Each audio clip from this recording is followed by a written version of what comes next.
오늘 은혜 받으실 말씀은 에베소서 4장 31절로 32절 말씀입니다. 너희는 모든 악독과 노함과 분냄과 떠드는 것과 비방하는 것을 모든 악의와 함께 버리고 서로 친절하게 하며 불쌍히 여기며 서로 용서하기를 하나님이 그리스도 안에서 너희를 용서하심과 같이 하라. 아멘.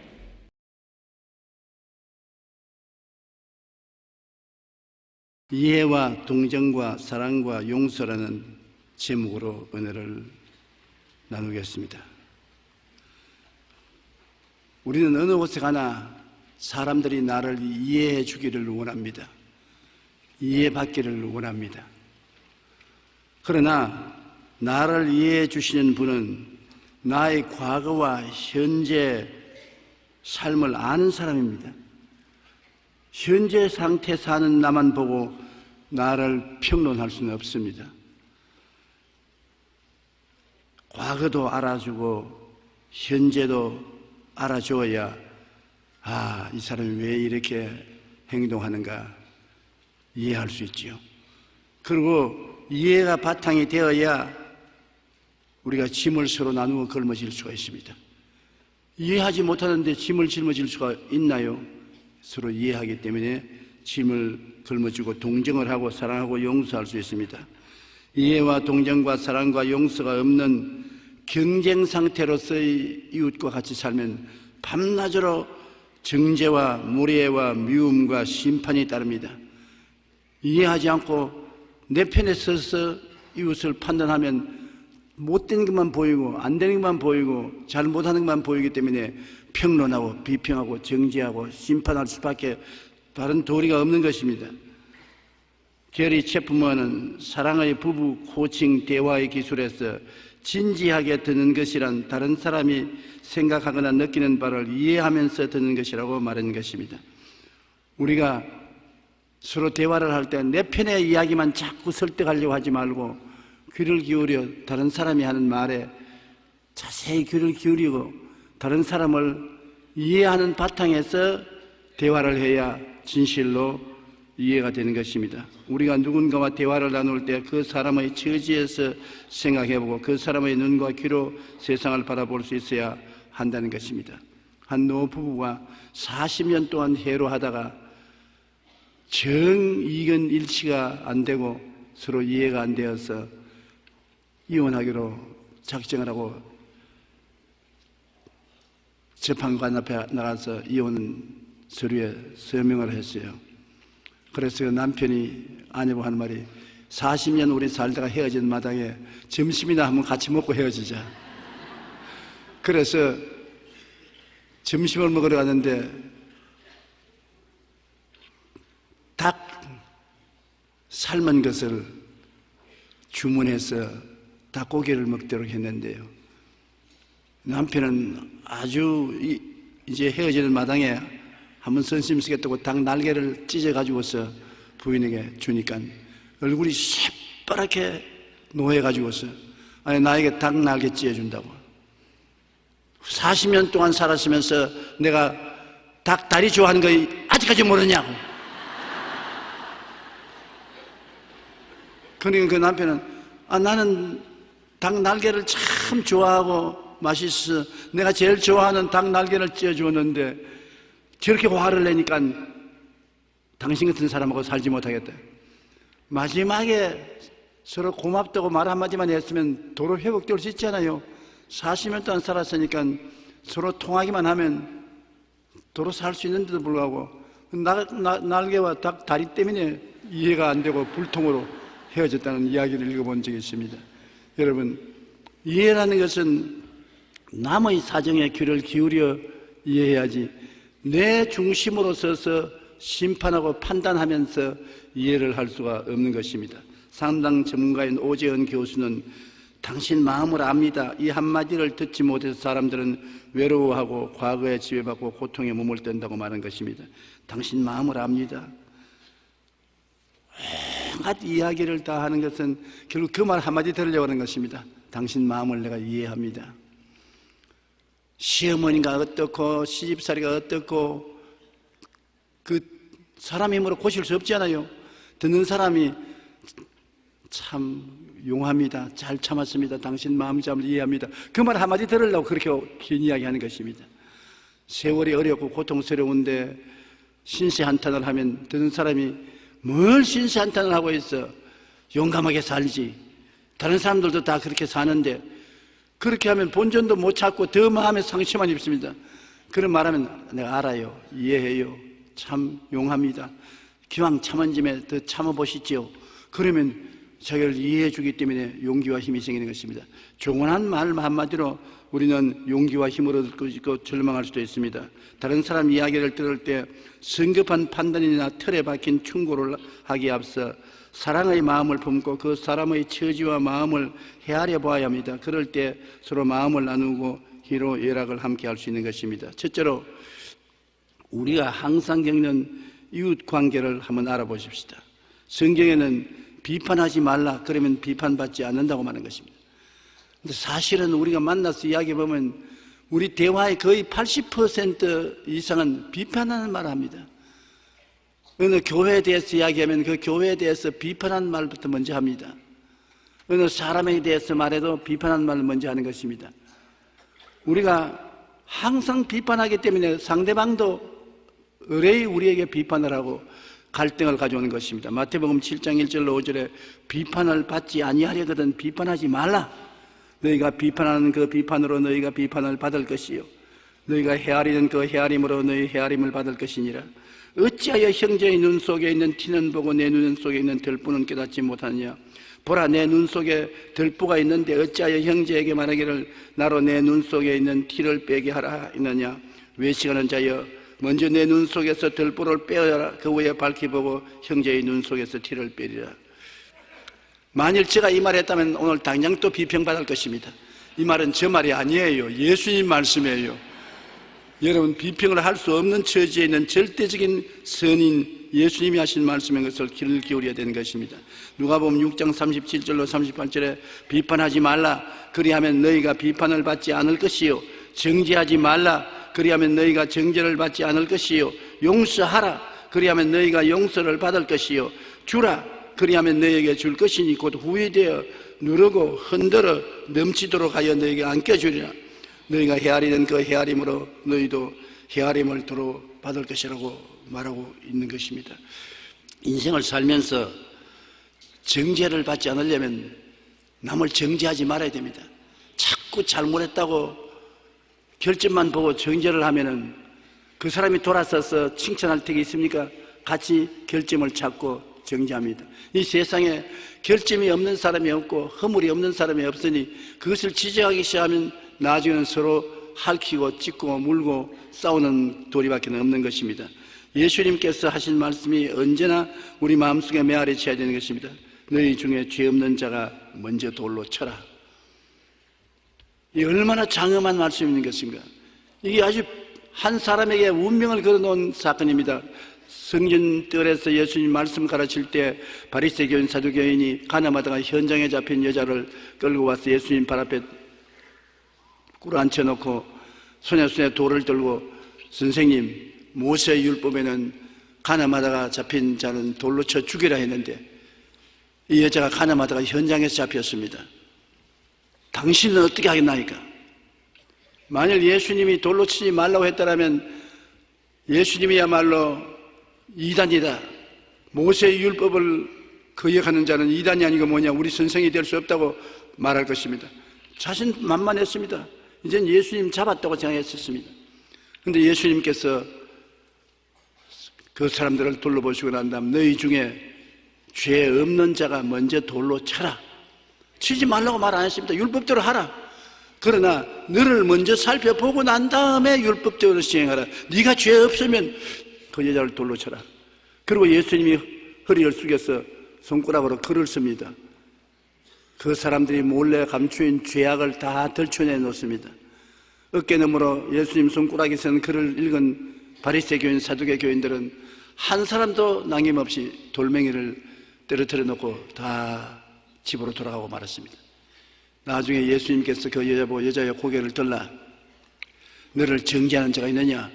휘둥그레진 눈을 가지고서 살펴보니 아무도 없거든. 아무도 없습니다. 그때 예수님께서 말씀하기를 나도 너를 정죄하지 아니하노니 가서 다시는 죄를 범하지 말라. 이 말씀을 우리가 늘 기억해야 됩니다. 우리가 사람들을 정죄하려고 할 때 먼저 내가 이 사람을 정죄할 만큼 깨끗하냐? 내가 죄가 없으면 정죄할 수 있다. 내가 죄가 있으면 어떻게 이 사람을 정죄하겠는가?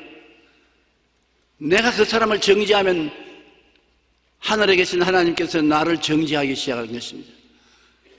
그러므로 우리가 정말로 정죄하지 아니하면 정죄받지 않는다는 주의 말씀을 깊이 기억해야 될 것입니다. 그리고 성경은 말씀하기를 용서받기 위해서는 용서해야 용서를 받는다는 것입니다. 내만 자꾸 하나님 내 죄를 용서해 주십시오. 우리는 늘 노래 삼아 그 기도합니다. 하나님 내 죄를 용서해 주십시오. 미워했습니다. 거짓말했습니다. 뚝질했습니다. 방탕했습니다. 온갖 죄를 다 고백합니다. 그리고 용서받았다고 털털 털고 일어나는 것입니다. 그러나 하나님께서는 제일 먼저 내가 하나님께 용서받기 전에 나에게 죄 지은 자를 용서해 주어야 되는 것입니다. 내가 미워하고 내가 심판하고 내가 원한을 갖고 있는 사람을 먼저 놓아줘야 된다는 것입니다. 마가복음 11장 25절에 서서 기도할 때 아무에게나 혐의가 있거든 용서하라. 그리하여 하늘에 계신 너희 아버지께서도 너희 허물을 사하여 주시리라. 용서하고 허물을 사함 받고 하나님과 막힌 담이 사라지고 난 다음에 기도하라. 용서해 주지 않은 마음을 가지고 아무리 기도해봤자 하나님께서 응답할 수 있는 처지에 있지 못하다는 것을 말씀하고 있는 것입니다. 에베소 4장 31절로 30절에 너희는 모든 악독과 노함과 분냄과 떠드는 것과 비방하는 것을 모든 악의와 함께 버리고 서로 친절하게 하며 불쌍히 여기며 서로 용서하기를 하나님이 그리스도 안에서 너희를 용서하신 것 같이 하라. 하나님은 그리스도 안에서 우리의 그 많은 죄를 용서해 주셨는데 그처럼 우리도 이웃을 용서하라고 성경은 말씀하고 있는 것입니다. 그리고 우리가 서로 이해하고 동정하고 사랑하고 살기 위해서는 비평하지 말아야 되는 것입니다. 비평과 정죄는 화평을 무너뜨리고 분열과 다툼을 가져오는 것입니다. 야고보서 4장 14절로 16절에 너희 마음에 독한 시기와 다툼이 있으면 자랑하지 말라. 진리를 거슬려 거짓말하지 말라. 이러한 지혜는 위로부터 내려온 것이 아니요 땅 위의 것이요 정욕의 것이요 귀신의 것이니 시기와 다툼이 있는 곳에는 혼란과 모든 악한 일이 있습니다. 우리가 마음속에 시기와 다툼이 있으면 이것은 하나님이 주신 것이 아니라 귀신이 주는 것이라고 말했습니다. 우리 마음속에 이웃을 시기하고 질투하고 흠을 잡고 비평하면 내가 정의로운 사람이니까 나는 정의편에 서 있다고 생각하는데 성경은 그렇게 말하지 않고 바로 너는 속았다. 귀신의 짓을 너가 하고 있다고 말하는 것입니다.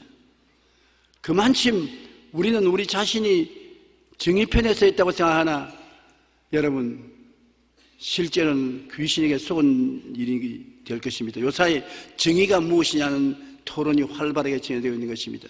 정의, 사람들마다 정의가 자기가 정의롭다는 것입니다. 부자는 부자 편에 서서 자기들의 생각이 정의롭다고 합니다. 노동자는 노동자 편에 서서 자기가 정의롭다고 말하는 것입니다. 교회는 교회가 선 입장에서 우리가 정의롭다고 말합니다. 안 믿는 사람은 자기들이 정의롭다고 말합니다. 정의가 무엇입니까?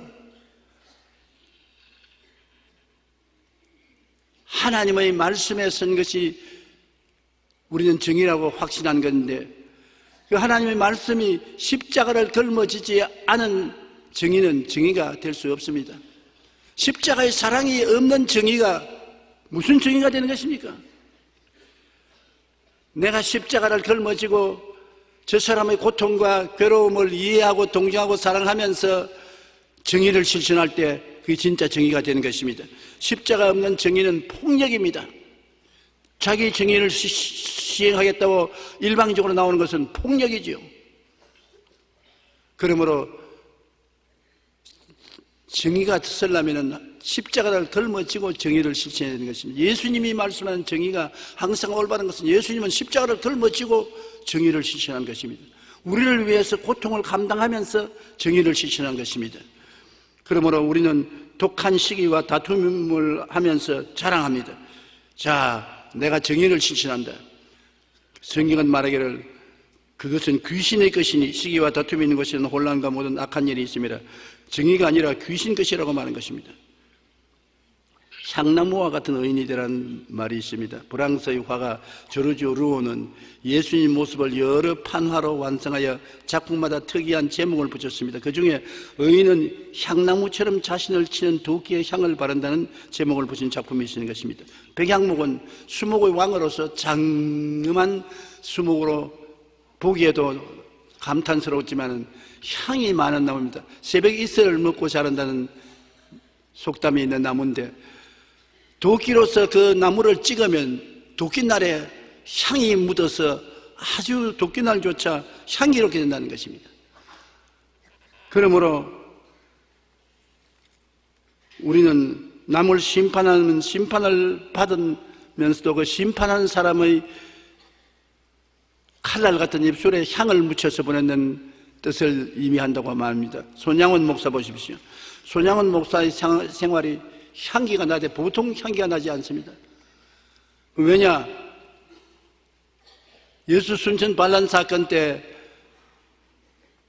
고등학교 학생인 자기 아들을 쏴 죽인 아들 살인자 두 사람을 자기가 받아들여서 친자식으로 삼았습니다. 자기 아들을 총으로 쏴 죽인 두 사람을 자식으로 양자로 받아들여서 훌륭하게 길러냈었습니다. 쉽게 생각할 수 없습니다. 저는 여러 번 순양한 목사님의 생애를 생각했었습니다. 나는 그분 만나본 적도 없고 그분 설교를 직접 들은 적도 없지만 그분 이름에 향기가 납니다. 그리스도의 사랑을 본받지 않고는 내 자식을 죽인 원수를 자식으로 입적해서 키울 수가 없는 것입니다.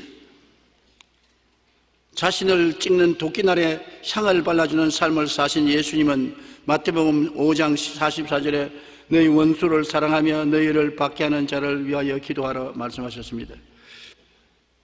원수를 사랑하고 너를 박해하는 자를 위해서 기도하라. 이것은 정말 도끼날에 향을 발라주는 것입니다. 예수님은 원수의 손에서 박해를 당하고 십자가에 못 박혀 죽으면서도 저들을 축복해 주신 것입니다. 비평과 정죄는 화평을 무너뜨리고 분열과 다툼을 가져옵니다. 사랑은 허다한 허물을 덮을 뿐 아니라 사랑의 향기로 자신을 치는 상대방에게 사랑의 향기를 더해주는 것입니다. 사랑은 허다한 허물을 덮는다. 허물을 덜치워내는 것이 사랑이 아닙니다. 허다한 허물을 덮어주고 사랑을 베풀면 그 행동에 향기가 따라가는 것입니다. 사람들은 그 향기를 맡고 예수 그리스도를 믿고 나오는 것입니다. 둘째로 죄인 클럽인 교회에 대해서 우리가 깊이 생각해야 되는 것입니다. 사람들이 교회에 대한 잘못된 이해를 가지고 있기 때문에 교회를 비평하는 것입니다. 뭐냐면 교회는 의인들이 모이는 곳이다. 그런데 그 교회에 왜 죄인들이 저렇게 많으냐? 잘못된 교회다.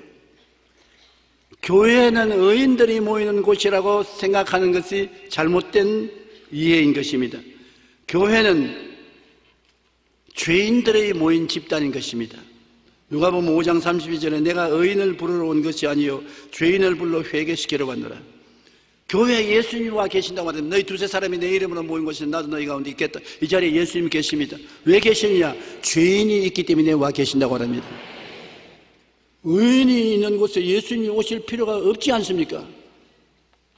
여러분 개인적으로 생각해 보십시오. 여러분 의인이면 예수님 필요합니까? 죄인이기 때문에 예수님이 필요하지 않습니까? 또 잘못된 판단은 교회는 거룩한 사람들의 모임이라는 것입니다. 교회는 세상에 흠도 없고 점도 없는 사람들이 모이는 곳이라. 그런데 실제 보면 교회는 불의, 추악, 탐욕, 악의가 가득한 사람들이 많고 시기, 살인, 분쟁, 사기, 악독이 가득한 자들이 모이고 수군수군하는 자요, 비방하는 자요. 교회 교인들 두세 사람 모이면 수군수군 아무 목사가 이랬더라, 아무 장로가 이랬더라, 아무 권사가, 집사, 그저 모이면 수군수군하고 비방하고. 무슨 교회가 이런 교회냐? 바로 교회는 그런 곳입니다. 왜냐? 하나님께서는 세상에 허물 많고 더러운 사람들을 가운데 오셔서 허물을 벗겨주고 더러운 것을 씻어주고 변화시키러 주님이 오시는데, 변화받지 못한 사람이 모인 것이 교회인 것입니다. 아예 빨래 다 해서 깨끗한 옷을 입은 사람 가운데 빨래꾼이 가서 무슨 소용이 있습니까? 예수님은 빨래꾼입니다. 더러운 옷을 입고 추하고 냄새나는 것 다 빨아주고 씻어주고 깨끗하게 해주는 곳입니다. 교회는 씻음이 필요한 사람들이 모이는 곳이 교회인 것입니다. 교회는 사랑의 공동체인데 저렇게 사랑이 없는 냉정한 교회가 있을 수 있느냐? 사랑의 공동체가 되어가는 것이 교회지, 현재 사랑의 공동체가 되어 있지는 않습니다. 교회 오면 성령의 역사로 말미암아 사랑을 하도록 강요를 당하고 변화를 받게 되지요. 그러나 교회는 사랑이 넘쳐나고 사랑의 불꽃 가운데 모인 곳이라고 생각하는 것은 너무 교회를 잘못 본 것입니다. 어느 수도사가 죄를 지어 그를 심판하기 위해서 교회 지도자들이 모였습니다. 그들은 의논 끝에 그들의 스승인 모세 아빠에게 시시비비를 갈려달라고 청하기로 했습니다. 모세 아빠는 그 당시에 가장 위대한 스승이었습니다. 그런데 심판한 자리에 스승이 오셔서 참석하기를 아무리 요청해도 거부를 해요. 그러나 교회 지도자들이 계속 사람을 보내어서 간곡히 청하자 모세 아빠는 할 수 없이 참석하겠다고 말씀했는데, 참석을 하는데 보니까 큰 마대기 포에 구멍을 뚫고 모래를 잔뜩 채워서 어깨에 걸머쥐고 있는데 모래가 줄줄줄줄줄 흐르거든요. 선생님, 오늘 죄인을 심판하는 자리에 모셨는데 모래주머니를 걸머쥐고 모래를 줄줄줄 흘리면서 오면 어떻게 합니까? 내가 모래주머니 걸머졌나? 돌아보세요. 모래가 줄줄줄 흐르잖아요. 그래. 나는 평소에 죄짐을 걸머쥐고 사는 인생이라 죄가 줄줄 흐르면서도 있는 줄 몰랐네. 그럼 내가 여기 와서 죄를 심판할 자리가 아니구나. 난 죄가 없는 줄 알고 봤는데 내가 죄가 있으니까 내가 심판 못하겠으니 너희들이 해라고 돌아서는 바람에 거기 있던 사람들이 다 크게 충격을 느꼈습니다. 자기 죄를 등 뒤에 짊어지고 줄줄 흘리고 다니면서 자기 죄는 안 보고 나무 죄만 보거든. 자기 죄는 보라면 자꾸 돌아가면 안 보이죠. 왜? 자기 죄는 다 등 뒤로 던져 놓습니다. 앞에 안 줍니다. 그러니 자기 죄는 안 보이고 나무 죄는 다 앞에 보이거든. 요거 봐라, 저거 봐라, 저거 봐라. 우리는 남을 비평하기 전에 자기를 호구되게 비평할 수 있어야 되는 것입니다. 모세 아빠가 한 말은 내 죄가 모래처럼 많아서 내 뒤로 흘러내리고 있는데도 나는 그 죄들을 보지 못하고 오늘 그것을 걸머진 채 다른 사람을 심판하러 왔으니 내 스스로가 잘못되었다. 교회 지도자는 스승의 말에 크게 뉘우쳐 잘못을 저지른 사람을 더 이상 문책하지 않고 용서하기로 했다는 것입니다. 많은 사람들이 교회는 의인의 모임이고 거룩한 사람들의 모임이며 사랑의 공동체라고 알고 있습니다. 그러나 교회는 죄와 허물 가운데 하나님의 은혜 없이는 스스로 자라지도 살 수도 없는 사람들이 모인 곳입니다. 불구자들이 모인 것이에요. 영적 불구자, 정신적인 불구자, 육체적으로 병든 자, 생활의 불구자들이 모인 곳이 교회인 것입니다. 건강한 사람은 어머니 쓸데없는데 왜 병원에 말아 와요? 병원에 가보십시오. 사람들이 얼마나 많이 놀랄 일입니다. 정말로 서울대학병원 위주에서 여러 가지 병원이 많은데 병원에 가보면 아침부터 저녁까지 사람들이 그렇게 많아요. 왜? 병든 자가 그렇게 많기 때문에 교회를 찾는 것입니다. 그곳에 가보십시오. 병 안 든 사람 교회 와서 서성거리지 않습니다. 보호자는 따라왔을지 몰라도 다 병든 자가 와 있는 것입니다. 오늘날 교회는 영적으로 병든 자들이 와 있는 것입니다. 영적으로 심적으로, 육체적으로, 생활적으로 병든 자들이 와 있는 것입니다. 왜? 병든 자를 고치는 예수님이 교회에 와 계시기 때문인 것입니다. 하나님 은혜 없이는 살 수 없는 자들이 모이는 것이 교회지요. 율법으로는 도저히 완전한 사람이 될 수 없고 하나님 은혜가 있어야 살 수 있는 사람들이 교회에 모여오는 것입니다. 스스로 성장하지 못하고 스스로 행복하지 못한 사람이 주님 도움을 받아서 성장하고 행복하려고 오는 것이 교회고, 자기 힘으로 희망이 없는, 절망이고 소망이 없는 자가 교회에 와서 희망을 얻으려고 찾아오는 것입니다. 마태복음 11장 28절에 교회는 누가 오는 것이냐? 수고하고 무거운 짐진 자들이 오는 곳이라고 말했습니다. 수고하고 무거운 짐이 없으면 교회에 올 필요 없어요.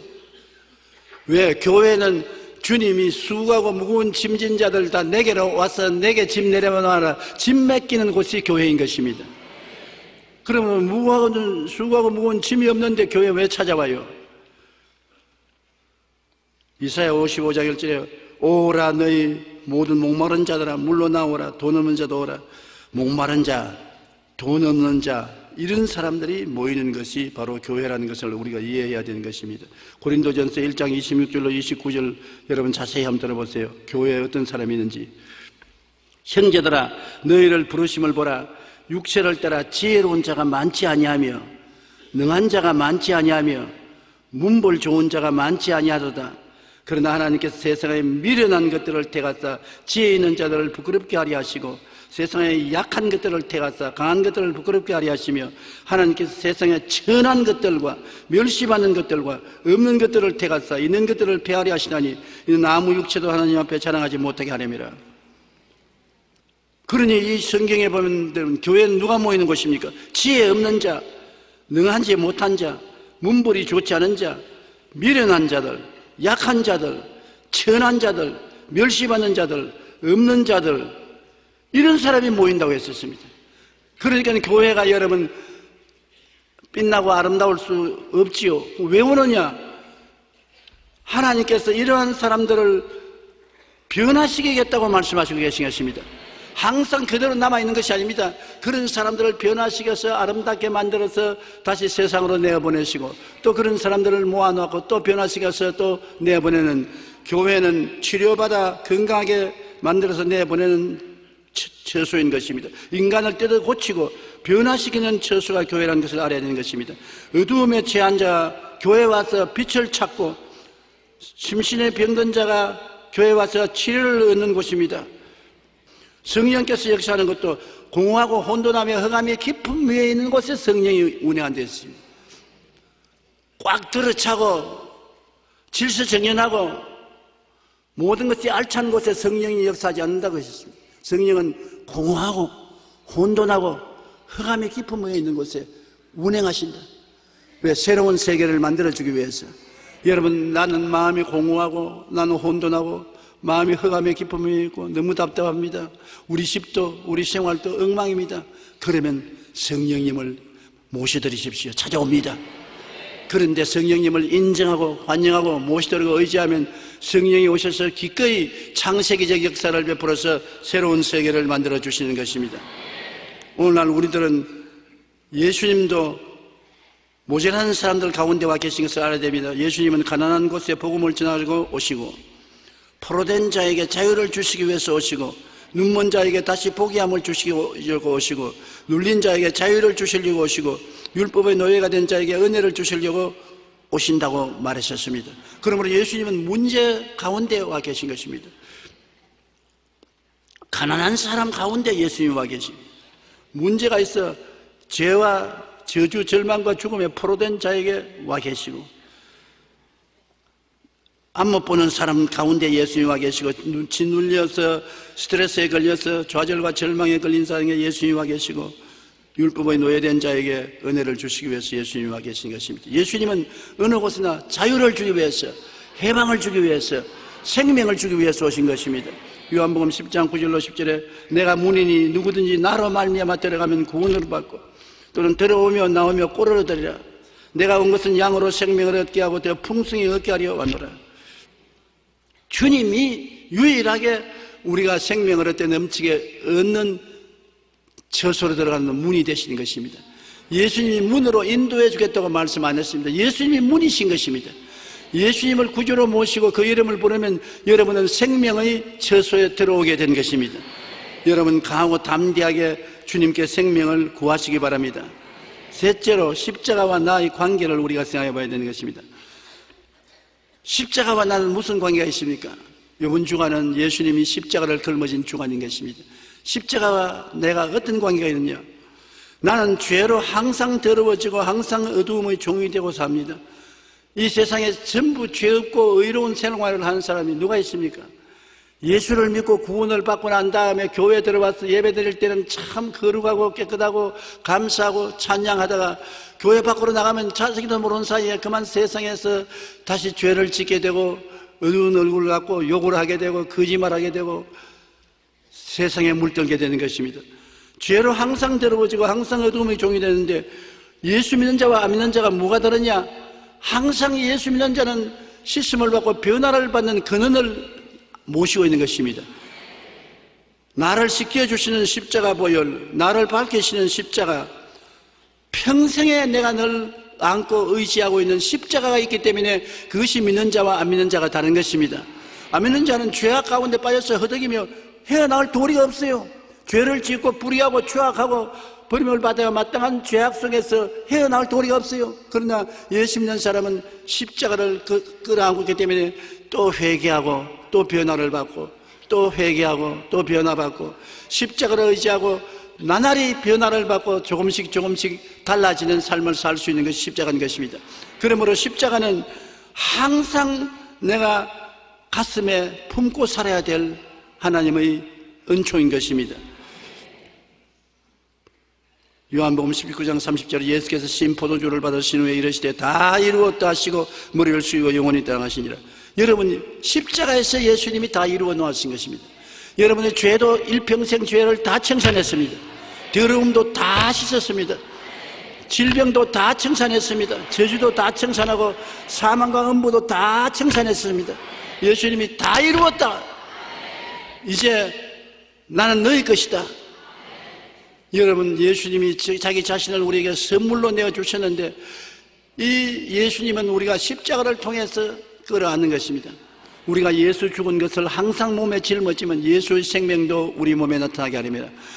십자가에 죽은 예수 그리스도를 항상 끌어안고 있으면 그 십자가를 통해서 항상 우리에게 용서가 다가오고 거룩함이 다가오고 치료가 다가오고 축복이 다가오고 영생복락이 다가오기 때문에 십자가는 항상 내가 끼고 사는 필요 불가결한 하나님의 축복인 것을 우리가 알아야 되는 것입니다.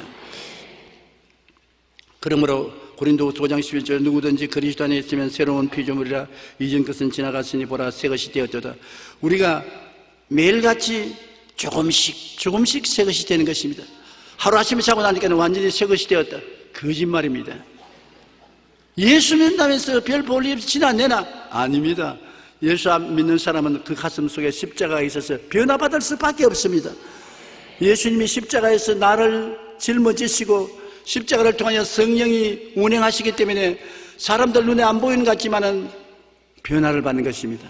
세월이 흘러가면 우리는 조금씩 변화받아 그리스도의 형상을 닮아가는 사람이 되어가는 것입니다. 십자가 이외에 그러므로 우리는 자랑할 것이 없습니다.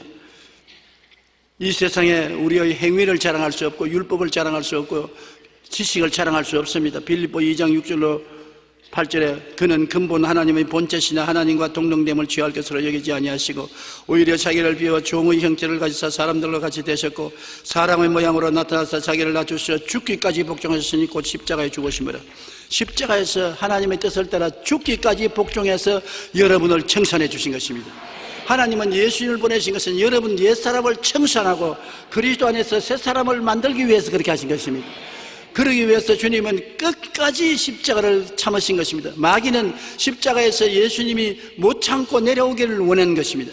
너무 고통을 주므로 더 이상 참을 수가 없어서 하나님이여 어찌하여 나를 버리시나이까? 나는 이제 더 못 참겠습니다. 내려와야 되겠습니다.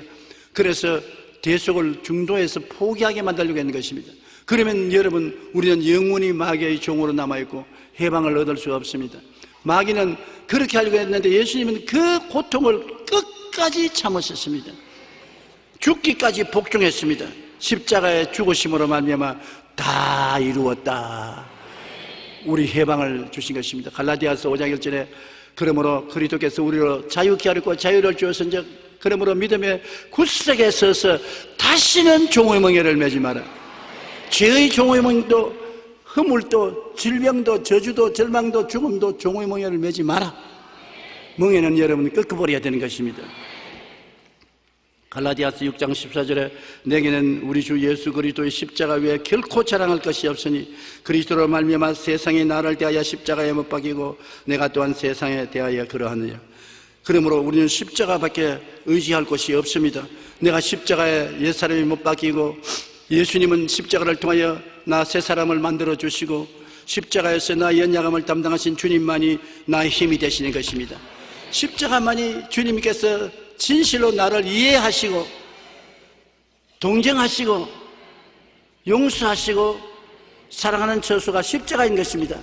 십자가 벗어나면 율법에 있어서는 이해도 동정도 용서도 사랑도 없는 준응한 심판밖에 없는 것입니다. 오늘 십자가를 끌어안으면 죄를 지었음에도 불구하고 못났음에도 불구하고 버림을 받아야 마땅함에도 불구하고 죄 지은 그대로 못난 그대로 병든 그대로 주님이 끌어안아 주시는 것입니다. 그러고는 변화를 가져오기 시작하는 것입니다. 병자보고 병고침 받고 난 다음 교회 오너라, 그렇게 하지 않습니다. 죄인을 보고 죄 다 청산하고 깨끗하게 되어서 교회 오너라, 허물 많은 사람 허물 다 벗어버리고 담배 다 끊고 술도 끊고 세속 다 벗어버리고 깨끗하게 돼서 오너라. 그렇게 하면 교회 올 사람 누가 있습니까? 죄 있는 그대로, 병든 그대로, 허물진 그대로, 못난 그대로, 빈손은 그대로 수고하고 무거운 짐진 자들은 다 교회로 오라, 다 예수께로 오라. 십자가에서 내가 너를 위해서 다 이루어 놓았다. 나를 모셔드리면 내가 너희 안에 들어가서 합법적으로 너를 변화시켜 주마. 이제는 합법적으로 변화시킬 수 있는 것은 예수님이 대신 갚았기 때문에 합법적으로 우리에게 들어와서 보혈과 성령의 능력으로 우리를 변화시킬 수가 있는 것입니다. 그러므로 이사야 49장 10절처럼 여인이 어찌 그 젖 먹는 자식을 잊겠으며 자기 태에서 난 아들을 긍휼히 여기지 않겠느냐. 그들은 혹시 잊을지라도 나는 너를 잊지 아니할 것이라. 십자가에 몸짓고 피 흘려서 우리를 구원하신 주님께서 말씀하시는 것입니다. 젖 먹는 자식을 어머니가 긍휼히 여기지 않겠느냐. 어머니가 젖 먹는 자식을 잊을지라도 나는 너를 잊지 않는다. 얼마나 강렬한 대화의 말씀이십니까? 시편 27편 10절에 내 부모는 나를 버렸으나 야훼는 나를 영접하시려고 말씀하신 것입니다. 그래서 여러분, 십자가 은혜를 떠나서는 살 수가 없습니다. 한번 따라 말씀해주세요. 십자가 은혜를 떠나서는 살 수가 없습니다. 에베소 2장 8절에 너희는 그 은혜에 의하여 믿음으로 말미암아 구원을 얻었나니 이것이 우리에게서 난 것이 아니요 하나님의 선물이라. 십자가를 통한 선물을 받아서 우리가 살고 있는 것입니다. 고린도후서 6장 1절 2절에 우리가 하나님과 함께 일하는 자로서 너희를 권하노니 하나님의 은혜를 헛되이 받지 말라. 이르시되 내가 은혜 베풀 때 너를 듣고 구원의 날에 너를 도왔다 하였으니 보라 지금은 은혜 받을 만한 때요 지금은 구원의 날이라. 주님이 한량없는 은혜를 베풀어 주셨으니 하나님의 은혜 없이 살 수 없지 않아요?